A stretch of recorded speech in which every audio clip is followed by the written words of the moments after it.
Winning Plays is brought to you by FanDuel, the exclusive wagering partner of the CLNS Media Network.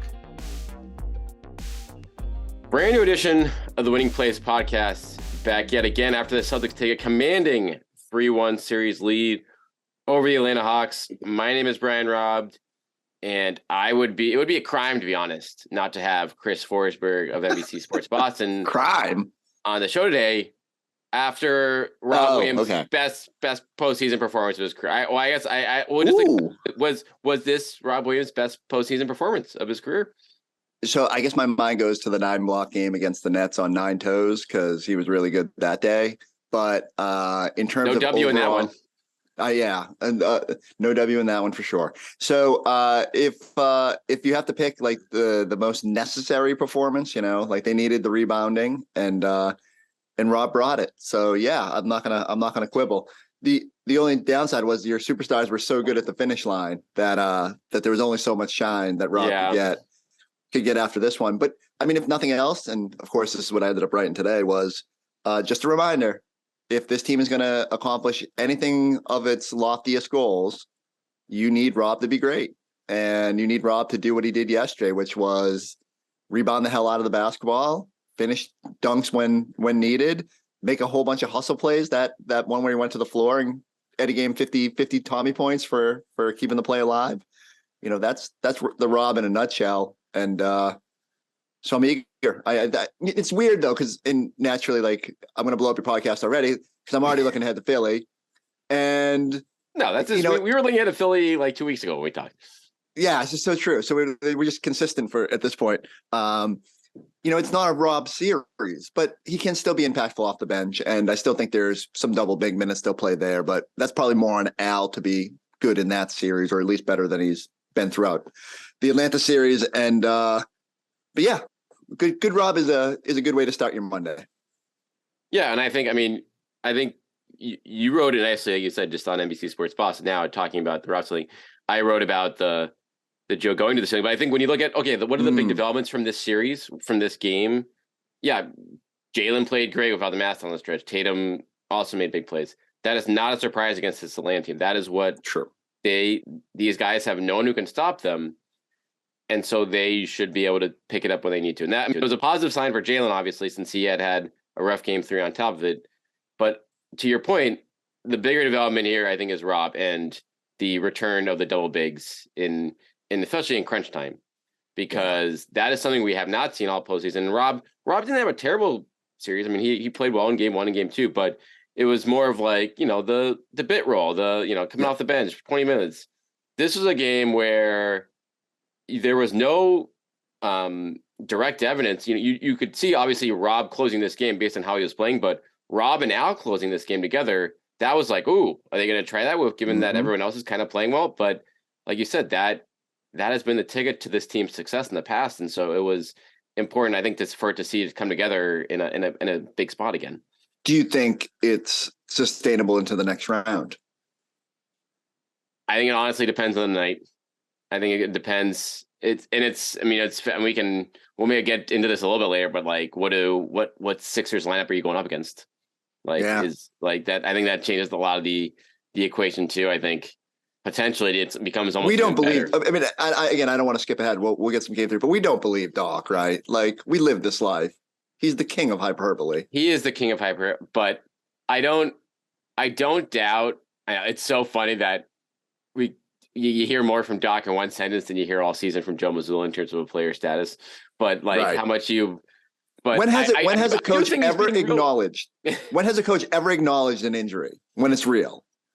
Like if it's a real injury, they say nothing, and they're like, we're going to see how it goes. And I mean, I just feel like Doc's laying the path for an excuse. Well, that's I think he's doing right now. I think he knows, and whether that's like MB can't go or MB can't go and doesn't look right, or MB can't go and doesn't look right. I think either way, Doc knows exactly what's at stake for him here in the next round, and getting out in front of that as much as possible. I think it's a clear. Doc is the master with the media, and I think this is another example of that. Just playing his cards this early here in terms of what the Sixers' outlook is. All right, we'll get to that. What else you got from game 3? So, take a quick break now to hear from our sponsor at Winning Plays, FanDuel. Grand slams, no hitters, and double plays are back, and there's no better place to get in on the MLB action than FanDuel, America's #1 sportsbook and official partner of Major League Baseball. And new customers in Massachusetts can get in on the action with $200 in bonus bets guaranteed when you place your first $5 bet at FanDuel. Just sign up at FanDuel.com/Boston, and you can finally bet on all your favorite sports, from the money line to point spreads to player props and more. The FanDuel app, it's very easy. You can download it right on your phone, and you can pull up everything in a quick, whether you want to bet on the games, on props, everything is within your fingertips within a few seconds. It's very easy to use. So bet now on an app that's safe, secure, and it's super easy to use. Don't miss your chance to get $200 in bonus bets, win or lose. Visit FanDuel.com/Boston and make every moment more. FanDuel, the official partner of Major League Baseball. My question here for Game 3 is... Or Game 4, I'm sorry. Or Game 4. Game 4 with Robb. We know that's the big development here. What else is the thing that sticks out for you from this game? Like, what is the biggest positive development? I mean, you can go, like, honestly, there are many different directions you can go in here, because I think this is a game where Atlanta, they did not lie down. Like, they were coming pretty hard. Trey actually showed up for the first time. DeAndre Hunter had the game of his life here. Yep. So this was, like, a lot of times you get a win in Atlanta, you're like, all right, yeah, whoop-de-doo. Like, good job, guys. But no, they had to come and take this win. And so from the developments you've seen, we talked about Robb off the top here, but what else kind of stuck out to you here from so I mean, and because Jalen's obviously the huge storyline because of the stupid mask and the whole idea of, like, us low-hanging fruit sports writers love an easy story, and it's like, oh, he took the mask off and then he was awesome. But I will say, through the first 14 minutes of that game, I'm sitting there going, what's going on with Jalen? You know, quiet game in Game 3, hasn't quite been himself this entire postseason. And so I think it was fair. Is it the hand? Is it the shoulder? Or whatever he got nicked up in Game 1? Or is it just his confidence? And I think it was legit. You know, you start worrying, and even big picture, you know, like, if he does get all NBA, but he has a quiet postseason, and, you know, but I don't think that's a real thing. I'm just spitballing, like, in the moment when you overreact to everything, I'm sitting there thinking, what's wrong with Jalen? It was refreshing that once he shed the mask and just sort of, for whatever reason, started playing more like his capability, it was nice to see him do that. You know, Tatum still hasn't had a Tatum game. I know his stat line's great, but he hasn't had that sort of just dominant taking over a game. He was great in the fourth quarter, but so I think the other big thing I would come away with is, I mean, Smart went from questionable to being really good. Had his moments. I thought he was, you know, set a tone, and the dunk was out of nowhere. You got a lot of contributions for everybody, even though the Jays sort of out of the storyline. Felt like you got a little bit from everyone. Weird that he didn't go back to Grant and went with Muscala, but maybe that's just trying to keep everyone sort of plugged in, and because you're going to need shooting at some point. And but yeah, I guess that's where I'm at with it. For stretches of this game, we saw how good they could be, and now I just need them to do that more often, because you won't get away with the lulls against a good team the way you do against the Hawks. Yeah, and they definitely had more than their fair share of those, particularly defensively, in the last 2 games here. But I think with Jalen, you know, and the most encouraging thing to me about Jalen's performance beyond the shooting, those 2 passes to Robb in the fourth quarter, I think it was a really, really big place for him, because those are obvious passes when you look at the film, but those are passes not obvious for Jalen. Not obvious for Jaylen Brown. Those are passes that Jaylen Brown wouldn't necessarily have made a couple years ago, even last season. But for him to realize, okay, I'm going to go up against Capella here, and guess what? You know, it's a better option. Rob Williams going up against DeAndre Hunter, or going up against John Collins rotating late. And so the fact he was able to do that on top of the scoring night is like, okay, that's the championship look of a team, of being like, when you have the guy who's not known for passing, making the right ones in those spots, because that's clearly what this team's going to need when they're face a far tougher defense here in the next couple rounds. And the one other thing I would say is both Game 3 and Game 4, I thought they said all the right things. Like, I don't know if and I don't know how much I'm going to overreact to what people say after a game, because, you know, until you back it up. But Tatum coming out and taking ownership. Yeah.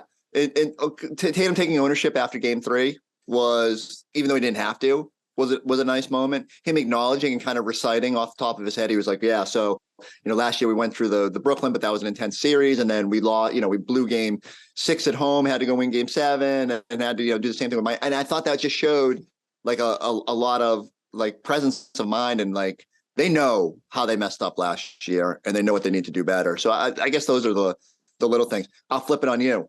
What concerns you? Ooh. How you feeling about Al?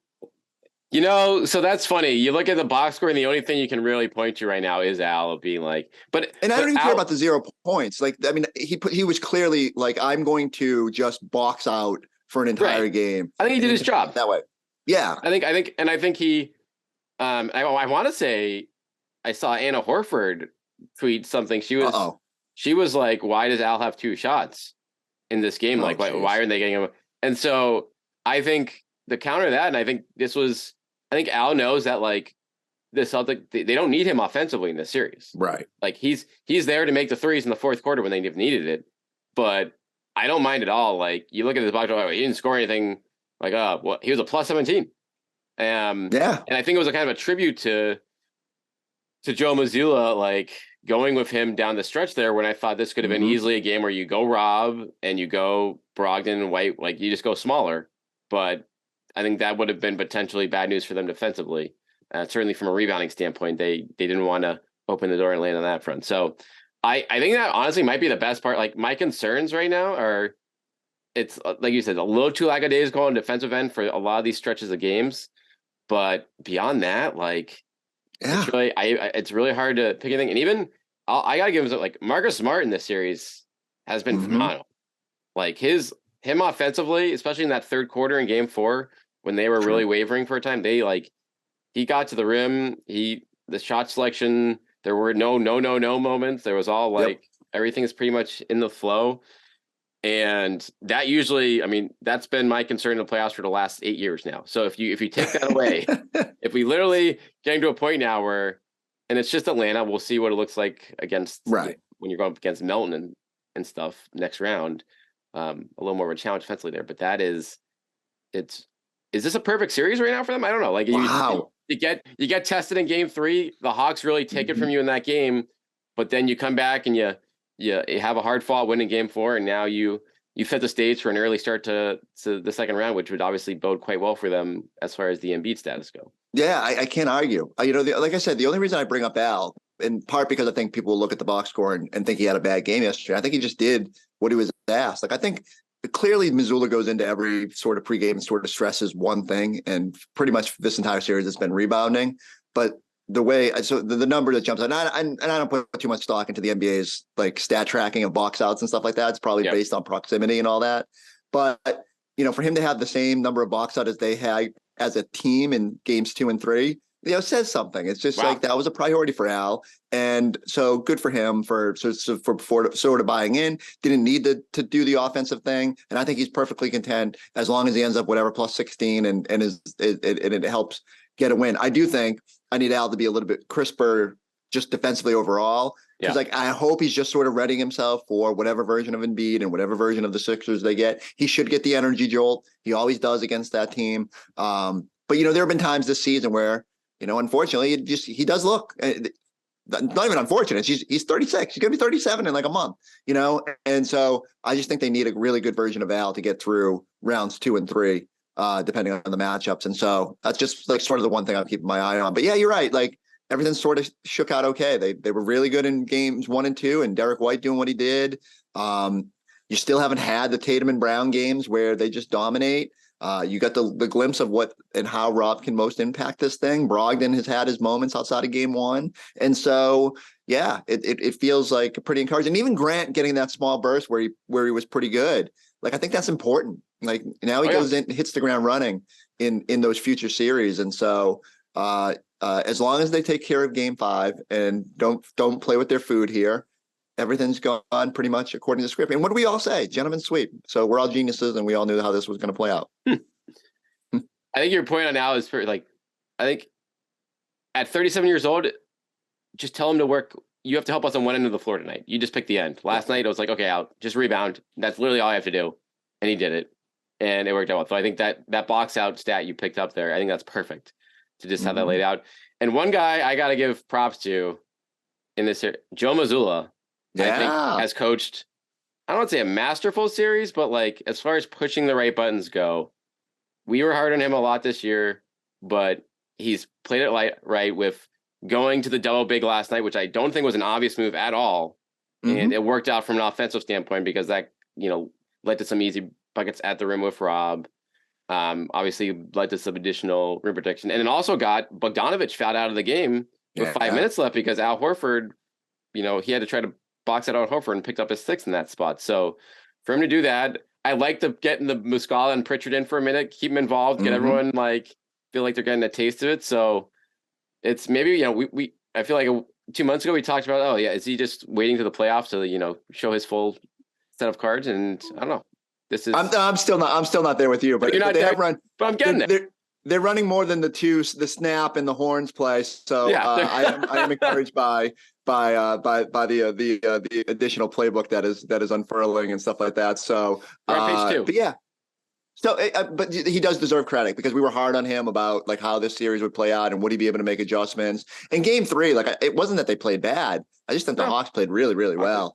And so maybe they played bad in the second quarter. They didn't show up there, but they also everyone shut the lights out. So it's you can only do so much about those nights. You can maybe quibble with timeouts as usual. Yeah. I thought he maybe let it go a little too long at one stretch, but that's about it. I think just as you said, the less we talk about Joe Mazzulla, probably the better, because that means he's doing his job and he's working and doing it. And look, he's going up against a good coach. Quinn Snyder legitimately is a good NBA mind. He just has no personnel that can play defense, and don't hold that against them. It's what he's been dealt, and so for them to just get one win in the series feels like a victory.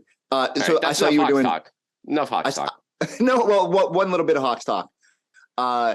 You've been diving through the archives for suspensions, right? Oh yes. So what was your findings? Because I didn't get to click your link yet. So my findings is he's going to be suspended. If you look, it's a hard hitting. I wouldn't bet the house on it, but would bet a lot of my possessions. I'd say. I think there's two things in the NBA with suspensions. I think one, I just looked at general ref contact stuff. Yep. And what he did, equivalent in the regular season, you see a lot of guys suspended for. Grant was suspended. Sabonis was suspended last year for a similar situation where he kind of came up to the ref and did it. And then I think the big one, the exact same situation. I feel like Rondo, 11 years ago, Celtic talks, suspended for Game 2. He pretty much bumped a ref from behind. I think I forget his name right now, but it's Mark Davis. Yeah, Mark Davis bumped from a favorite of Celtics fans. But this type of contact kind of from straight on, I think, from Murray, and given the fact he got no punishment in the game since it was over, I would be shocked if he's not suspended for Game 5, just based on what we've seen as present in the past here. Yeah, and so you would suspect they need to put this out before they get on a plane, and within reason, the team will know before that. But yeah, I would likewise be. I think you set a bad precedence if you do not suspend them, because then what's the line? Am I now allowed to go up and scream directly in an official's face after the game and be okay with it? Yeah, you can fine them. We've seen Smart get fined for confrontation with an official after the buzzer, but most of the time that's just verbal. And it's the only thing that could save him is it's really hard, unless you go Zapruder, to see if he legitimately nudged him. And but I just don't. It certainly felt like he got his shoulder. At first, I was looking at the head because he kind of leans in with the head like a headbutt. But I think he can make a good case. And if that official goes to the league and says, "Yeah, he got me," then I don't think there's any way you cannot say in that moment that he deserves to be suspended. I do love Hawk fans trying to be well, but Jason Tatum bumped that official, and after the play, oh come on, not even close to the same situation. So if put it this way, I think they're already in 1-2-3 Cancun mode after that loss, and if you don't have Murray, you might as well. I'm not even sure you bother sending Trey north, because it's just going to be quick and painful. That'll be a huge line on that game if Murray comes up. But yeah, that'll come out at some point this afternoon as we record this on Monday there. But all right, we'll talk about the series later, but let's give 5 minutes to close out here, or even less, on this next series. Embiid status. When does he come back? And I guess the other thing I want to hear, who wins Heat Bucks right now? That's honestly just as important as anything that's going on with Embiid arguably is what's actually going to go on in that series in the next week.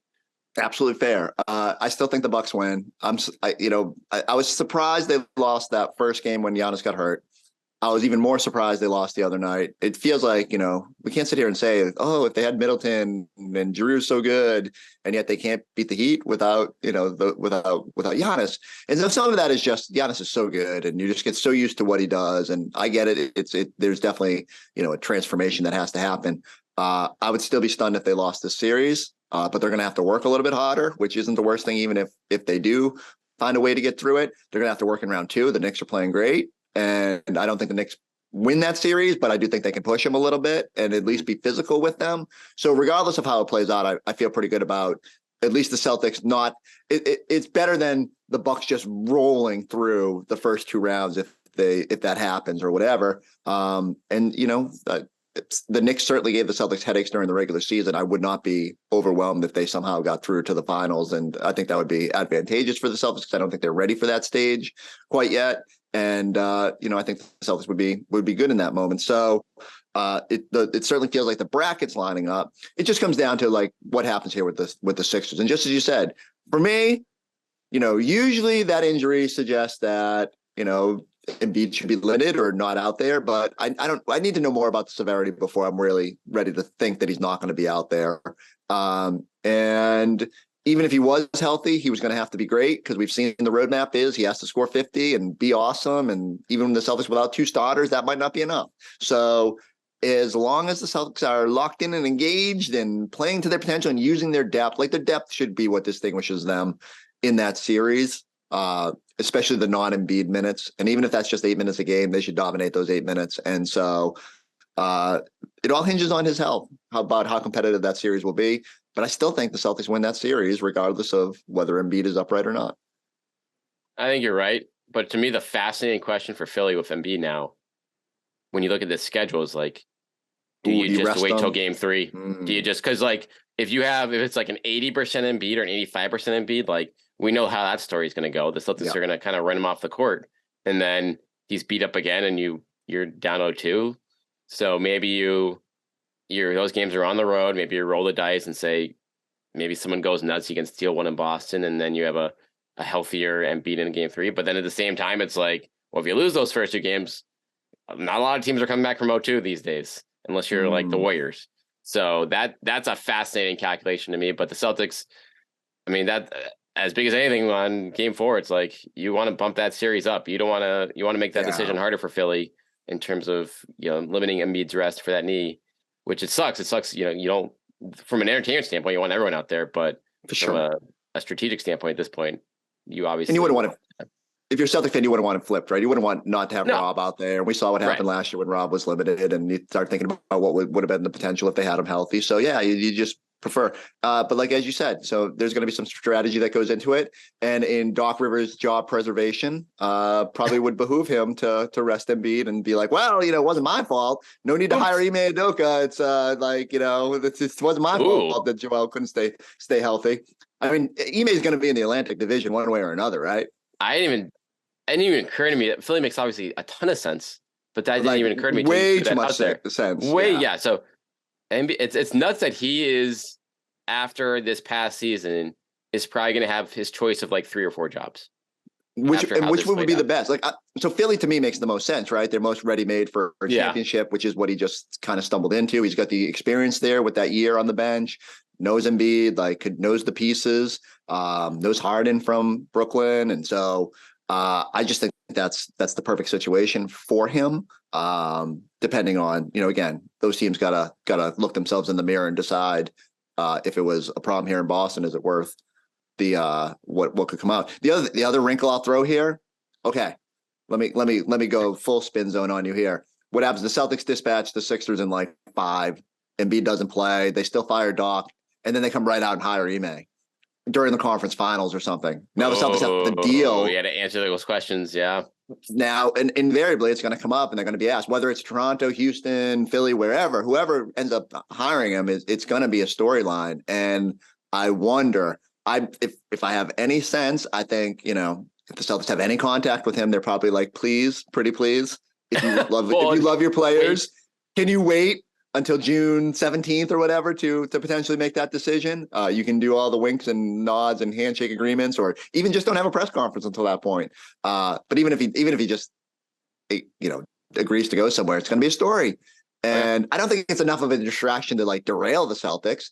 But in the land of Brad Stevens, where every distraction is the one would prefer to avoid, it's probably not ideal if that bubbles up before the end of this journey. Look at you bringing in some sneaky email content to this podcast. I can't wait to read it. We're really diving deep. We're previewing the 2024 East Finals right now. Grudge match between Ime and Joe Mazzulla. Where does Nick Nurse? Nick Nurse just takes a year off, right? He's getting $8 million. I guess, or maybe he goes to Houston just because they peg him a long contract and you have a long runway there. But I don't like that job for him. I'd be pickier if I was him. But I don't know. I think he's also, are you going to be become the next Frank Vogel and this go 3 years and then be blown out of like it's you got to pick your spots, but it's there's not a clear cut landing spot for him. I feel like at this point where Nick Nurse on TV could be interesting, right? Like they had a Nick Nurse cam so he could see him being all like overly exaggerated in his while calling a game. I mean, that's get too close to the camera. He'll step over the line at times. Yeah, exactly. And then be like, and then Doc, like we'll see, like maybe Doc will be on calling games somewhere next year. Doc on TV is always great. So sign me up for more of that. Ben, we just previewed the next round. We previewed, like you said, the 2023-24 season. We're giving you like broadcast details. All right. Well, here's your last question. Yeah. What else? This is the last thing. Okay. Who's in the finals from the West? We've seen 3 or 4 games here. Like, what horse do you have right now? So I love being consistent, and I've just thought Golden State's going to find a way. And I know it's ridiculous because who knows if they even get through this series. But I'll tell you, the last couple minutes of that game, outside of Steph Curry's Chris Webber moment, which could have been just like catastrophic, that's the difference. That last play that Sacramento ran was totally blown up, and they had to settle for the Harrison Barnes look. And I think that's going to be the difference. It's going to come down to either a game 6 or game 7 or whatever it is. And then the Warriors have been there and the Kings haven't. And as good as the Kings are, and as much as I love how spunky they are and how good they've been in those moments, I just think it tips in Sacramento's favor. And then I think they just get a little bit of swagger. And as long as Draymond doesn't get suspended for like a series or whatever, I just think they have the institutional knowledge. Now, does that all matter enough to like they actually have to win on the road at some point beyond Sacramento? And so maybe Phoenix is they could have home court against the Lakers though, which is nuts. Like next round. That is crazy. I didn't even think of that. As long as they take out the Lakers, like I can't live in a world where the Lakers are in, and even the West Finals. The Warriors will be the Lakers. It's how nuts though. The NBA must be doing freaking cartwheels if you get Warriors Lakers second round. The ratings are going to be through the roof. And then it would be Phoenix, Denver. Yeah. I mean, even that. That's pretty sweet. I know that's a real fun series too. Man, the West is fun. It's just because of the chaos factor and just the fact that there's no obvious answer out there. And meanwhile, I guess the NBA would love Miami and New York to be sort of in it. Although Milwaukee is you just want your best team. So I'll be interested. If nothing else, the playoffs have been fun. Maybe not as fun as the play-in was, but to a high degree, these games are highly watchable. Really are. It's such a like the unpredictability of the West. I think is a nice breath of fresh air. Who do you got? Who are you leaning? I'm going to dig in. I'm going to say Golden State. You're going to Golden State? So I got to stick. I was Suns before the playoffs started, and I don't feel great about that. I mean, they're going to win this series, but like they aren't necessarily looking like Westbrook could fight against them alone. I mean, but I think Suns Denver is going to be a real fun matchup because Denver has a continuity, but the Suns I still take Durant every day of the week over Jokic in the playoffs. So I kind of like the Jokic factor. Like just there's been so disrespected. It would be great if they just sort of took care of it as everybody else focuses on every other team in the West but Denver. But we do have to get choosy because this is like we're going to have to spend a couple weeks of our lives if we're lucky enough to get there. And so at least Denver in this time of year should be gorgeous, but not as gorgeous as Phoenix or LA or the Bay or the Bay or the Bay. So but a good drinking city, so I'll take it. Yeah. if I had to go Milwaukee, Denver, that'd be something. No, that'd be a nice one too. I wouldn't mind that in May. would you? That's a good prime patio weather. But we'll have plenty of time to get to that. For you, you need to go rest. You've been working hard in the studio all weekend. You may be going to Atlanta on Wednesday. Probably not. B-Rob, don't jinx it. We might go. both of us. They should have a camera on us on Tuesday night as we're sweating whether we have to book our flights the next day. That would not be an ideal situation for either of us. So let's see what happens. All right, let's hope that doesn't happen. Let's hope there's some rest for everyone heading to a second round series this weekend. Chris Forsberg, NBC Sports Boston, Celtics Talk podcasts, Celtics Post Up, Celtics, everything in your life. I've just turned on NBC Sports Boston. I'm probably on. Just turn on. Yeah, please. All right. Thanks for listening, everyone. We'll talk to you guys after Game 5.